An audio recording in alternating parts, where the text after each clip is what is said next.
Boa noite, família Ibai. Mais um domingo. Que bom estarmos aqui juntos, você aí na sua casa.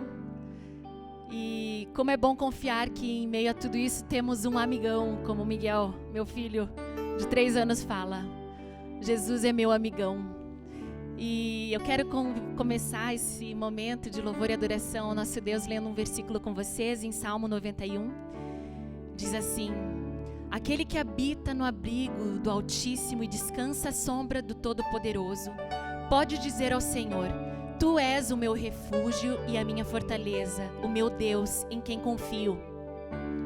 Se você fizer do Altíssimo o seu refúgio, nenhum mal o atingirá, desgraça alguma chegará à sua tenda.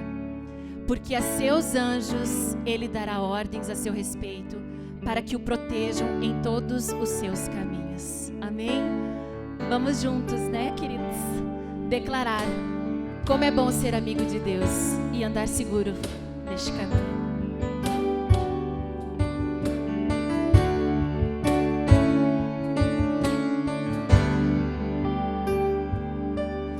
Não existe nada melhor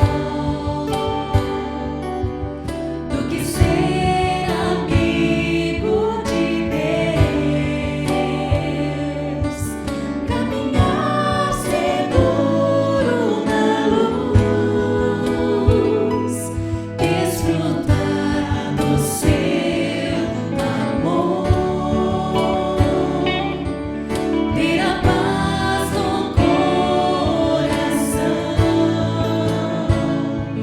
viver sempre em comunhão e assim perceber a grandeza do poder de Jesus, meu bom pastor. Do início, não existe nada melhor do que ser amigo de Deus, caminhar seguro na luz, desfrutar do seu amor, ter a paz no coração,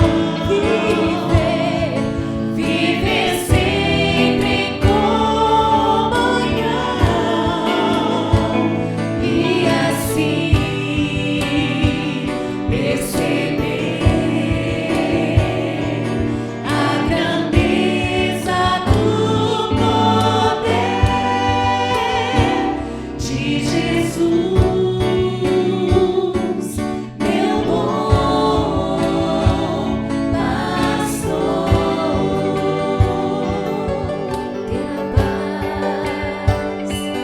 Ter a paz no coração, viver sempre em comunhão e assim perceber a grandeza do poder de Jesus, meu bom pastor.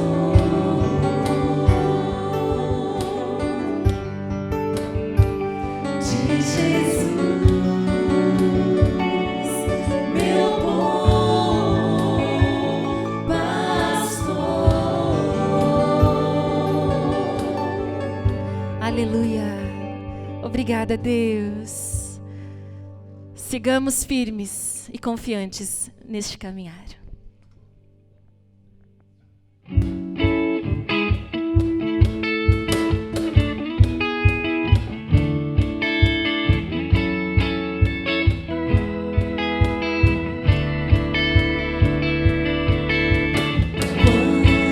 Quando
Oi gente, oi família Bai, que coisa boa a gente poder gravar esses vídeos aqui, que são uma forma da gente estar mais próximo, né, de pessoas que a gente não vê, então a gente vai passar a ver através dos vídeos aqui, então isso é muito legal, dá muita saudade, né, dá muita saudade do abraço, da conversa antes, depois do culto, dos cafés da manhã, porque a gente come, né, gosta de comer, então tinha os cafés da manhã especiais que eram sempre muito bons.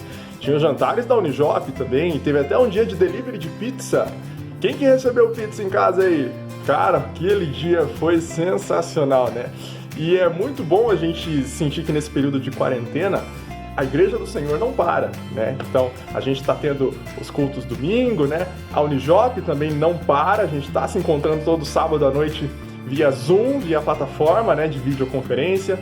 Então, a gente tem a mensagem ali via Zoom, e aí depois a gente faz salas separadas no Skype, sala para meninos, sala para meninas, para a gente poder compartilhar, para a gente poder orar, tem um tempo mais íntimo, mais próximo, né? Isso é muito legal sentir que o Senhor está cuidando, né? E para que o projeto não pare, né? Para que a palavra do Senhor avance, né? Para que a gente continue em comunhão mesmo via vídeo, né? E outra coisa que ficou muito evidente assim para mim nessa quarentena foi o cuidado do Senhor, o cuidado e a fidelidade do Senhor, né? Para mim, assim, não sei para vocês, mas para mim foram fases, né? Essa quarentena teve a fase do estranhamento, aí teve a fase do mais ou menos, né? A gente começa a se acostumar, aí depois a gente se acostuma, mas tem um monte de coisa que você tem que seguir, né? E tem que ter máscara, e tem que ter álcool gel, e não sei o quê. Então, são fases, mas em todos os dias, ficou evidente o cuidado do Senhor, assim, em cada uma dessas fases, né? Na fase difícil, na fase mais ou menos, na fase um pouco mais já acostumado, né? Eu pude sentir isso em todos esses dias, né? Então isso é muito bom falar aqui, né? A gente fala entre os jovens ali no sábado à noite como é bom poder sentir o cuidado do Senhor, né? Ele que se fez e se faz presente em cada dia, colocando as coisas no lugar, né? Quando alguma coisa começa a sair ali, a gente busca em oração e o Senhor responde. Isso é muito bom. Então, assim, logo a gente vai se ver, todo mundo junto. Agora pensa na quantidade de abraço que vai rolar quando a gente se vê todo mundo junto na igreja. Cara, vai ser um festival. Então, estamos juntos. Eu não desenhei bonequinho porque eu não sei, mas quando eu aprender eu gravo outro com bonequinho. Estamos juntos! Olá pessoal, estamos sentindo muita falta de vocês, da IBAI, muita falta daquele convívio sempre agradável que a gente teve, mas estamos tendo experiência. O que nós estamos aprendendo é que nós estamos valorizando as pequenas coisas. Alguma coisa que a gente não valorizava no passado, como ir no supermercado, fazer uma visita para alguém, cumprimentar uma determinada pessoa, hoje para nós tem um grande valor. Um outro aprendizado que a gente tem tido no estudo da Palavra de Deus é que Jesus praticou várias vezes o isolamento social. Uma vez ele ficou por 40 dias no deserto e logo depois desse momento de isolamento, ele iniciou o seu ministério. Outra vez, ele participou do isolamento uma noite inteira, orando. E depois desse isolamento, ele escolheu os seus 12 discípulos. Uma outra vez que ele praticou o isolamento foi no jardim do Getsêmani, muito próximo do dia da sua morte na cruz para salvar a humanidade. O que eu aprendi, não só por essas 3 passagens, mas várias outras, é que sempre que Jesus participava do isolamento social, logo em seguida acontecia uma grande e extraordinária obra. Então, diante disso, eu gostaria de convidar vocês para crer e olhar na hipótese de que nós vamos olhar pelo lado de que Deus está nos dando este momento de isolamento social, porque Ele está nos preparando para algo muito importante. Você crê nisso? Um abraço, estamos juntos e vai.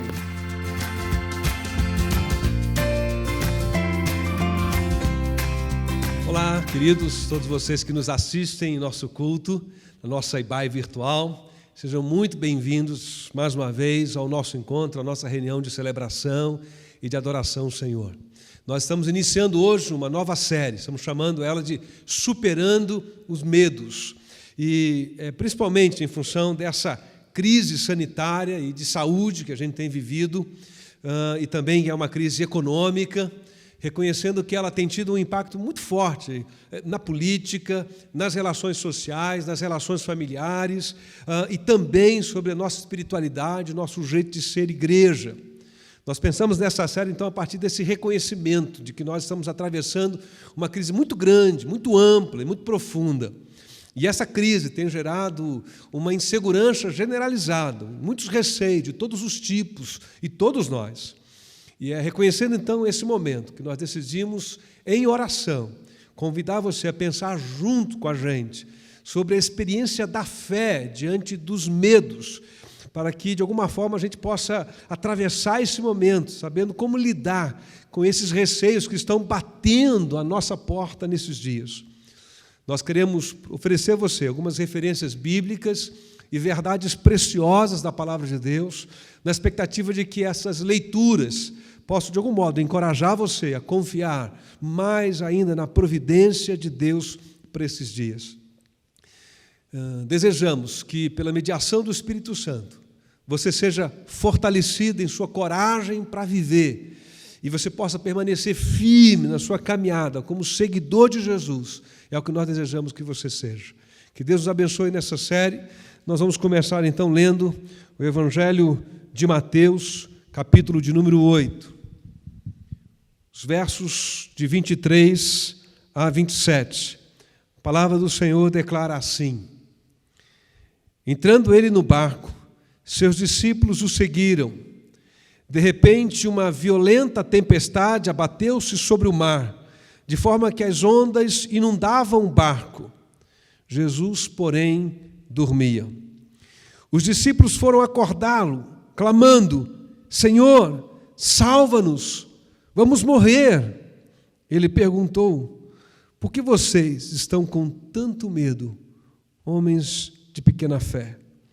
Então ele se levantou e repreendeu os ventos, o mar, e fez-se completa bonança. Os homens ficaram perplexos e perguntaram: quem é este que até os ventos e o mar lhe obedecem? A fé não nos torna imunes ao medo. E eu suponho que todos já saibam isso por experiência própria. A experiência da conversão espiritual pela fé em Jesus Cristo não cessam as lutas que travamos com as nossas fragilidades da vida humana e com a nossa natureza marcada pelo pecado. No texto que lemos, versos 23 a 24, introduz essa história de modo muito interessante. Diz: entrando ele, isto é, Jesus, no barco, e os seus discípulos o seguiram. De repente, uma violenta tempestade abate-se sobre o mar, sobre eles e sobre o barco.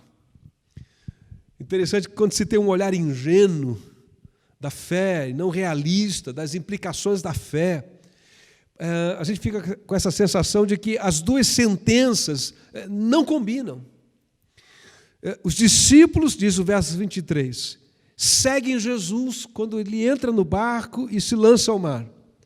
E aí o verso 24 diz: e de repente uma violenta tempestade se abate. Eu gostaria que Mateus tivesse dito outra coisa aqui. Alguma coisa do tipo, os discípulos o seguiram e, de repente, eles viram os céus abertos, inúmeras bênçãos sendo derramadas sobre eles. Eu tenho a impressão que combina mais. Ou talvez alguma coisa do tipo, os discípulos o seguiram e, de repente, o arco-íris apareceu no céu. Uma brisa suave soprou, aliviou todo mundo do calor. E, de repente, um bando de aves voava alegremente no horizonte. Mas não é isso que Mateus diz. Mateus diz que eles seguem o Senhor Jesus. E, seguindo o Senhor Jesus, uma repentina e violenta tempestade os alcança no caminho. De onde vem essa tempestade? Por que isso aconteceu? Quantas vezes nós temos que lidar com essa questão na nossa caminhada cristã? Por que as coisas estão, parece que fora de ordem? Por que eu estou seguindo Jesus e ainda assim estou atravessando tantos problemas, estou sendo sacudido na minha experiência de vida por uma tempestade? A Bíblia nos permite, usando essa metáfora da tempestade, reconhecer que elas chegam para a nossa vida por 3 motivos. Primeiro, quando nós desobedecemos a Deus. É o caso de Jonas. A Bíblia diz que Jonas recebe de Deus uma orientação, ele precisa ir para Nínive, mas ele resolve ir para Tarsas. E no meio do caminho, a sua vida é sacudida por uma tempestade que o Senhor envia para, de alguma forma, corrigir a rota de Jonas. O segundo motivo pelo qual nós temos que lidar com alguma tempestade ao longo da nossa vida é porque a gente anda muitas vezes com gente que é desobediente. Então, às vezes, a tempestade não vem por causa da nossa desobediência, mas por causa da companhia de gente desobediente, de gente teimosa, de gente que não admite conselhos. É o exemplo do apóstolo Paulo na sua viagem, ainda que como prisioneiro, para Roma. O texto diz que ele adverte o capitão do navio, dizendo, não é hora de zarpar, não é hora de ir, eu acho que nós vamos correr um risco de uma tempestade, mas aquele comandante ignora as orientações, os conselhos ou a advertência do apóstolo Paulo e põe o navio no mar. E o texto diz que uma grande tempestade cerca aquele navio, fazendo com que ele vá a pique. Então, às vezes, a tempestade chega porque a gente anda com gente assim, gente que é teimosa, gente que não admite conselhos, gente desobediente, e nós estamos juntos na companhia, envolvidos numa relação de sociedade, numa relação de amizade, numa relação familiar, e a gente acaba sofrendo, né, com tudo isso. Mas há uma terceira fonte, um motivo para a gente atravessar uma tempestade na vida, e é essa que está aqui no texto. Quando a gente segue o Senhor, quando a gente obedece o Senhor. Eu penso nisso e penso que saber o porquê das coisas, estar indo de mal a pior, é importante para evitarmos que as tempestades que são desnecessárias. Mas o fato é que nós não podemos fugir de todas as tempestades. Jesus declarou no Evangelho de João, capítulo 16, verso 33, no mundo tereis aflições. Aqui mesmo, em Mateus, capítulo de número 7, o capítulo anterior, ali no final do Sermão do Monte, entre os versos 24 a 27, o Senhor Jesus compara a vida humana como a edificação de uma casa. Ele diz, usando o exemplo de 2 casas, uma edificada sobre a areia e uma edificada sobre a rocha, e ele então descreve o cenário de uma tempestade, de um vento forte, de um transbordar de rio sobre as 2 casas. E a primeira casa edificada sobre a areia é aquela casa de quem ouve a palavra, mas não se compromete com a palavra do Senhor. E a casa edificada sobre a rocha é aquele que ouve a palavra e se compromete. Mas a tempestade, diz o texto, vem sobre as 2 casas, indistintamente. Então, o que eu quero destacar aqui, portanto, é que mais importante do que saber o porquê nós estamos atravessando uma tempestade, é saber o que a gente faz quando ela chegar. E a gente pode, então, pensar nesses 3 exemplos. Se ela vem por desobediência, o caso de Jonas, o que a gente precisa fazer é o que Jonas fez, é confessar e pedir a Deus perdão e misericórdia, e renovar o nosso compromisso com a obediência, com a direção da vontade de Deus para a nossa vida. Mas se ela vem por desobediência de gente com quem a gente convive, com quem a gente estabeleceu vínculos, gente desobediente aos princípios de Deus, gente teimosa, gente que não admite conselhos, é aquele segundo exemplo que dei do apóstolo Paulo. Então, o que você faz? Faz o que Paulo fez. Você intercede por essas pessoas, você abençoa elas com uma palavra de encorajamento, foi o que ele fez, e você testemunha para tais pessoas de que elas precisam se voltar para Deus. Agora, a questão é, e quando nós obedecemos? E é o caso aqui. O que a gente faz? A resposta é, a gente acorda Jesus. Eu estou brincando. Na verdade, não é isso que a gente precisa fazer. Porque, na verdade, não é Jesus que precisa ser acordado, mas foram os discípulos que cochilaram na fé. Quem adormece espiritualmente, geralmente é gente que perde o sono fisicamente. E quem anda acordado espiritualmente, é gente que é capaz de agir de um modo sereno e de dormir e tirar um cochilo no meio das maiores tempestades. O Salmo 4, verso 8, o salmista declara: em paz me deito e logo adormeço, pois só Tu, Senhor, me fazes viver em segurança. Em todos os casos de tempestades, é claro que nós vamos orar ao Senhor por sabedoria, direção a Deus para as nossas decisões, e diante de uma grande crise, você pode perder muito da sua energia, pensando por que ela veio, de onde ela veio, quem é o culpado por que ela chegou.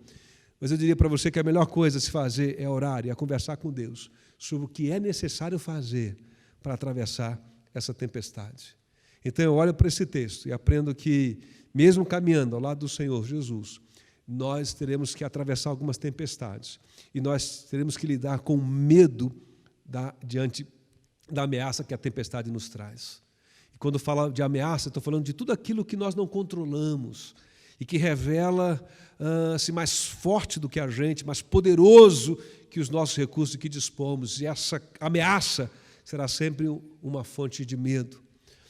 Olho para o texto e tenho a impressão que a cada onda que inunda o barco, o medo inunda a alma dos discípulos, inunda a mente e faz com que eles tenham as suas emoções no limiar de um naufrágio. Esse medo cresce, levando os discípulos em um limiar do desespero. E o que esse medo produz neles? O que o medo produz na gente, ilustrado aqui na experiência dos discípulos, no meio dessa tempestade, nesse barco, onde Jesus está presente, mas está dormindo. Quando a gente não enfrenta o nosso medo de forma adequada, quando nós não superamos de um modo eficaz, esse medo cresce, ele se torna uma força opressora. E é possível identificar pelo menos 3 efeitos assim nos discípulos e em nós, desse medo crescente que a gente descuidou e não enfrentou, e não administrou, e não cuidou dele adequadamente. Em primeiro lugar, olho para o texto e aprendo que o medo nos rouba a paz e a serenidade. Essa é a descrição dos discípulos. Eles estão desesperados, perderam a paz, perderam a serenidade. Jesus dorme, mas os discípulos estão apavorados. E não só apavorados, me parece que na fala deles há um tom de irritação quanto ao fato que Jesus parece calmo, próximo deles, dormindo, sereno.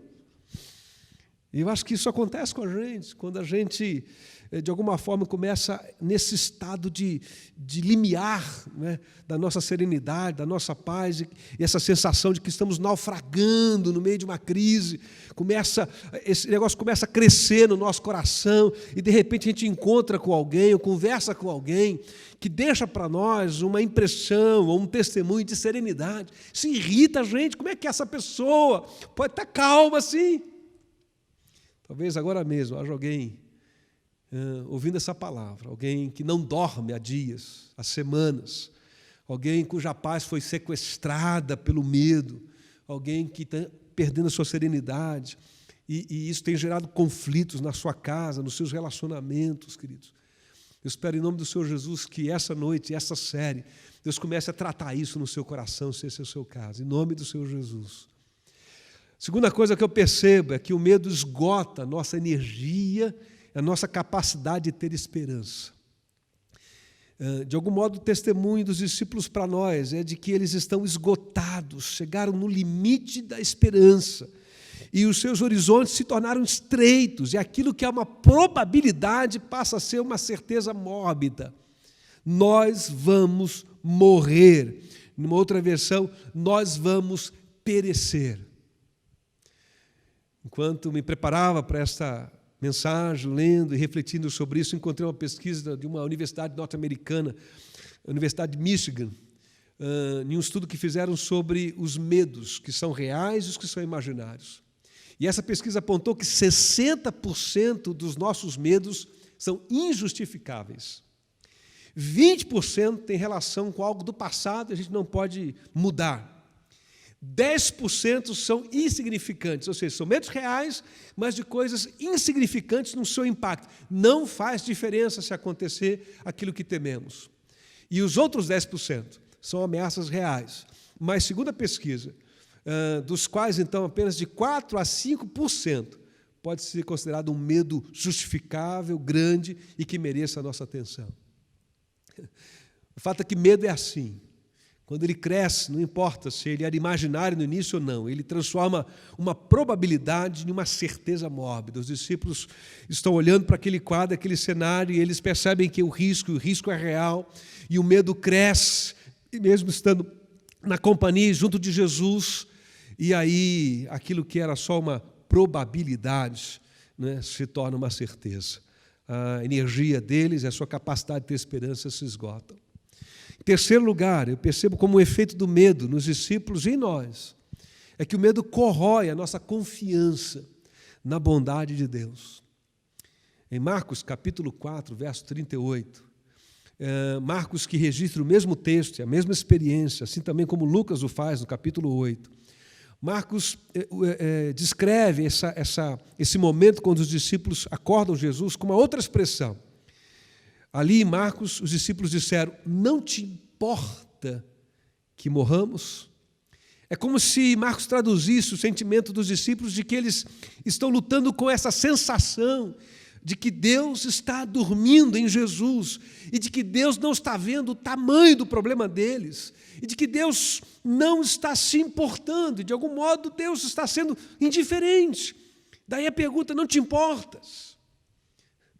Eu aprendo então que o medo corrói, ele tem esse poder de corroer a nossa memória, e a nossa memória da bondade de Deus, e a nossa confiança na sua provisão, na sua providência.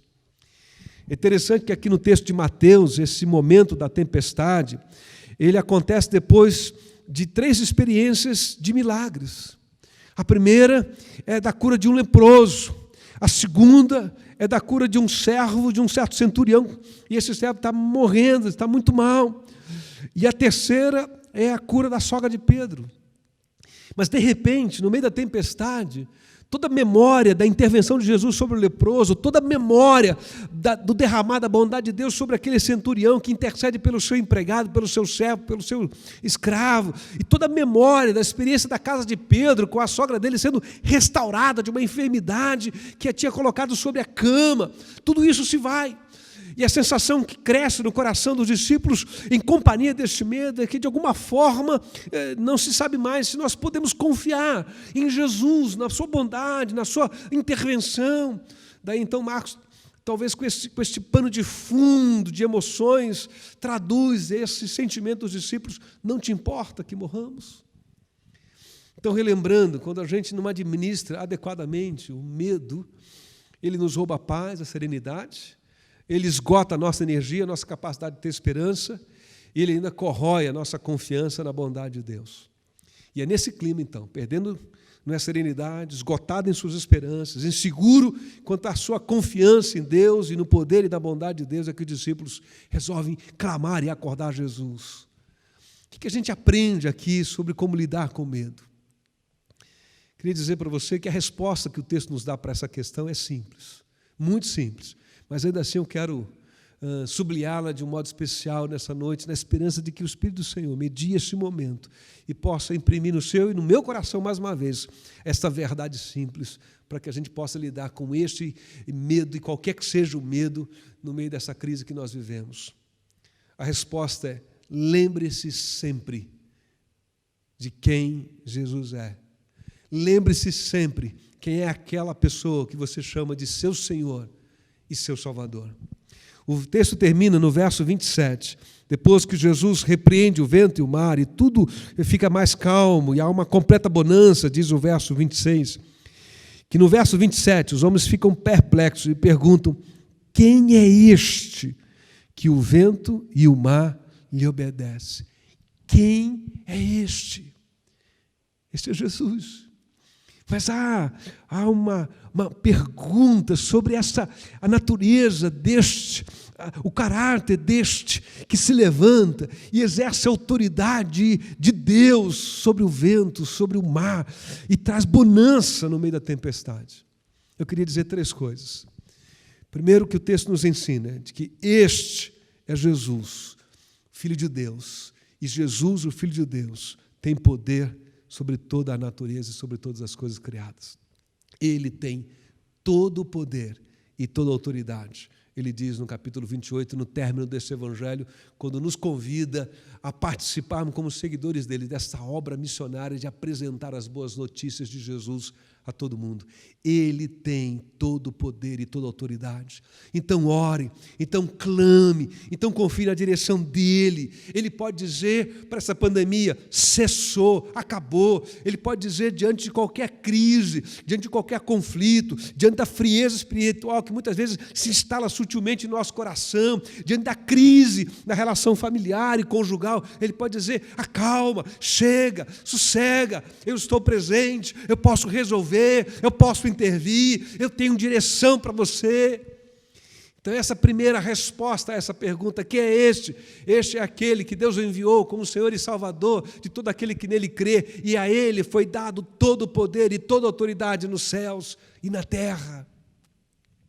Em segundo lugar, quando eu olho para os evangelhos, não apenas para esse texto em particular, eu aprendo que ele é aquele no qual você pode confiar e confiar no amor dele por você. É interessante que em 1 João, capítulo 4, versos 17 a 18, a gente lê assim: dessa forma, o amor está aperfeiçoado entre nós, para que no dia do juízo tenhamos confiança, porque neste mundo somos como ele. No amor não há medo, ao contrário, o perfeito amor expulsa o medo, lança fora o medo, porque o medo supõe castigo. Aquele que tem o medo não está aperfeiçoado no amor. O que João quer dizer para nós, a partir do contexto do juízo final e daquele momento em que a história vai entrar no seu último dia, último capítulo, quando o Senhor Jesus virá uma segunda vez, é de que aquele que crê e confiar no Senhor não precisa temer o dia do juízo. Mas há aqui um princípio que pode ser hoje mesmo experimentado. Na medida em que a gente entende quem é Jesus e a face de Deus de graça, misericórdia e amor revelada a nós através de Jesus, na medida em que nós então entramos em contato com este amor e com esta graça, e nós aprendemos a confiar nesse amor e nessa graça, de algum modo essa confiança, essa experiência de graça e de amor fortalece o nosso coração como um princípio de vida contra todo o medo, porque agora estamos seguros no amor de Deus.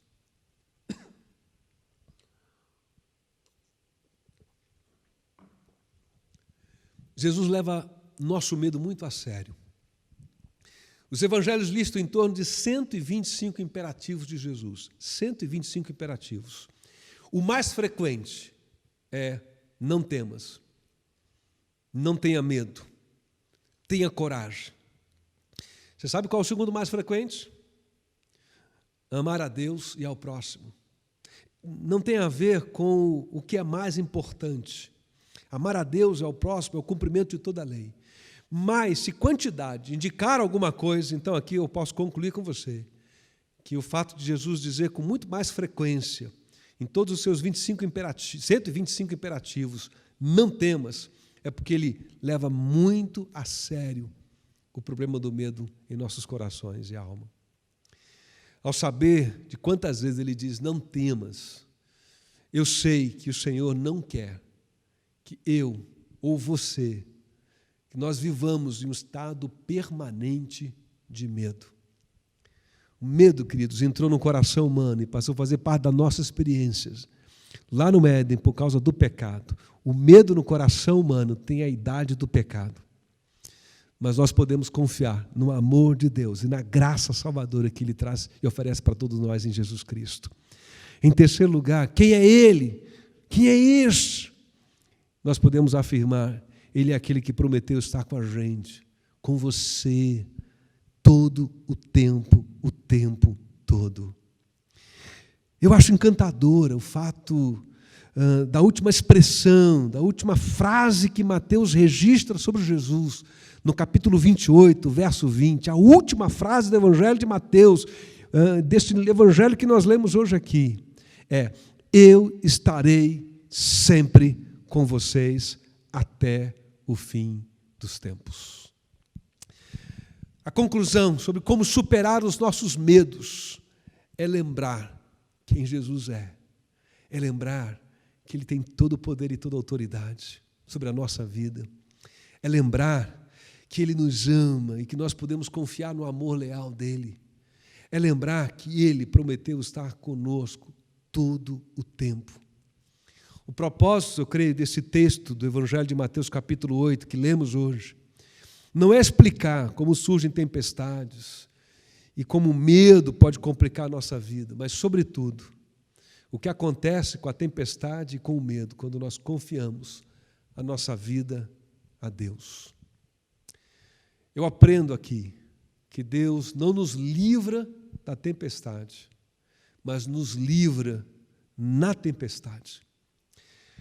Nem sempre Deus nos poupa, mesmo sendo obedientes e fiéis a Ele, de vivermos um tempo como esse que nós vivemos, de crise e de pandemia. Mas, ainda assim, as promessas da palavra do Senhor, que nós queremos, neste mês especial, reler e sublinhar a cada domingo e a cada dia dessa semana, nos convidam a perceber que, ainda que Deus não nos livre da tempestade, Deus nos livra na tempestade. Foi assim com Daniel. Não foi livre da cova dos leões, mas foi livre na cova dos leões.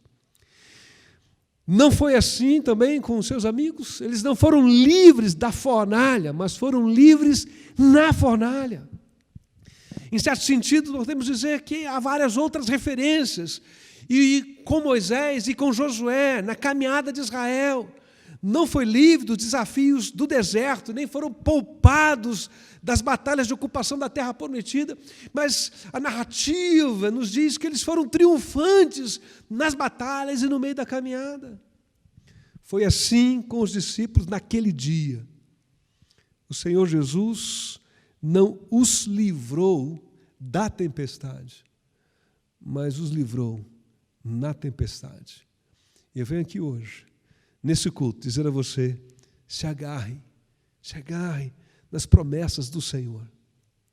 Se as notícias que nos chegam nos dias de hoje são como ondas altas, que têm provocado assim, uma espécie de tempestade em sua alma, em sua vida, tem de alguma forma despertado uma sensação de naufrágio, né, no seu projeto, nos seus sonhos, no seu casamento, nos seus negócios, eu venho aqui em nome de Deus dizer para você, em nome do Senhor: fixa os olhos em Jesus. Fixe os olhos em suas promessas. Ele é o autor e o consumador da nossa fé. Eu quero concluir dizendo que se o medo, por um lado, bater a sua porta, não permita que ele entre. Não ofereça ao medo o lugar em sua cama para passar a noite. Não alimente o medo. Na próxima vez que você ligar a TV e ver os noticiários, ponha a máscara das promessas do Senhor e livre-se dos vírus, das notícias sombrias, de um futuro sombrio, apegando-se à certeza de que o Senhor Jesus está com você, de que Ele te ama e de que Ele vai cuidar daquilo que é necessário à sua vida. Permita que as promessas do Senhor inundem o barco da tua vida e não as ameaças que as tempestades que nós atravessamos, né, faça isso. Deus é quem te sustenta, Deus é quem te levanta, e através do Senhor Jesus e da presença do seu Espírito e por meio da sua palavra, Ele vai fortalecer você.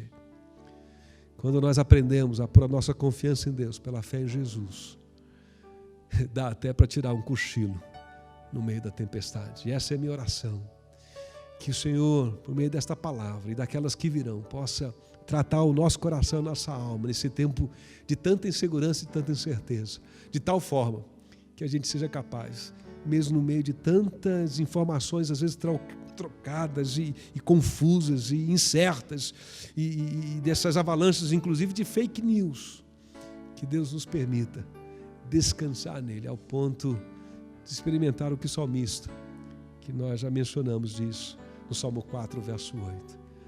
Ah, minha alma, deita em paz e adormece, porque o Senhor nos faz viver em segurança. Que Deus abençoe, a Ele toda a honra e toda a glória. Eu convido você a fechar os seus olhos, onde você estiver nesse momento, se for possível, e orar comigo.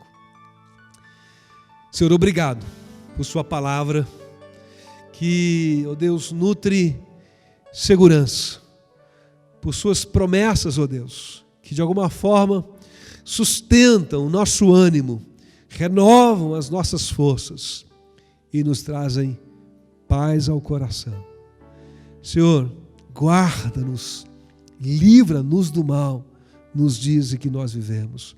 Eu peço, Senhor, em nome de Jesus, por meio do Teu Espírito Santo, visita esse coração que porventura esteja ouvindo essa palavra, ó Deus, e esteja lutando com medo, com angústias e insegurança, ó Deus, que tem tido o seu sono perturbado. Em nome do Senhor Jesus, abençoa, Deus, esse coração e essa alma, e dá paz, a paz do Senhor, a paz que excede todo entendimento. Ó Deus, visita este que tem que sair para trabalhar, Senhor, mesmo no meio desta pandemia, para defender a sua sobrevivência material, em busca do pão de cada dia com a Tua bênção. Abençoa, Senhor, esse homem de negócios que tem receios, ó Deus, da falência. Abençoa esse, ó Deus, a quem de algum modo, ó Pai, essa ameaça da falência já alcançou. Abençoa essa família, Senhor. Talvez alguém que tenha, ó Deus, contraído essa doença, este vírus, Pai, e agora luta com ansiedade, com insegurança e com medo, Deus, medo da morte, medo de não sobreviver. Ó Deus, traz consolo para esse coração, Pai. Ó Pai, nós clamamos a Ti, que a bênção do Senhor, ó Deus, a bênção de superarmos o medo, porque sabemos quem o Senhor é e sabemos que o Senhor está conosco, seja sobre todos que estão ouvindo essa palavra, que de algum modo o nosso coração seja sensível, Senhor, para essa verdade de que o Senhor está conosco, de que, ó Deus, a natureza está sob Teu domínio, e de que nós podemos confiar a nossa vida, a direção da nossa vida, da nossa casa e o nosso futuro em Tuas mãos. Ó Deus, livra-nos dos medos que querem trazer cativo a nossa esperança, a nossa alma. Ó Deus, nos faz cativos da Tua promessas, nos faz cativos, mais uma vez, do Teu amor que nos traz segurança e da Tua paz que excede todo entendimento. E nós oramos assim, em nome do Senhor, por Teu louvor e glória. Amém. Que Deus abençoe. Eu espero que o Senhor abençoe a tua vida, querido, nessa semana. Nós estamos terminando o nosso culto. Essa semana, os nossos devocionais vão falar desse assunto, desses temas. Vão ter referências que vão, de alguma forma, ajudar a gente a internalizar esses conteúdos e ajudar a gente, pela mediação do Espírito Santo de Deus, assim espero em oração, a atravessar esse tempo de tanta insegurança, mas com paz em nosso coração, sabendo que nós confiamos no Senhor e Ele tem cuidado da gente. Quero agradecer a todos os músicos que vieram estar conosco hoje aqui. Tivemos um grupo maior. Que Deus abençoe a vocês, queridos músicos, que estão abençoando a nossa vida, a IBAI, servindo a cada domingo, vindo e colaborando conosco. Que Deus abençoe. Acompanhe nossos devocionais e que o Senhor nos guarde e nos livre de todo mal. Uma boa semana. Que Deus te dê descanso e paz.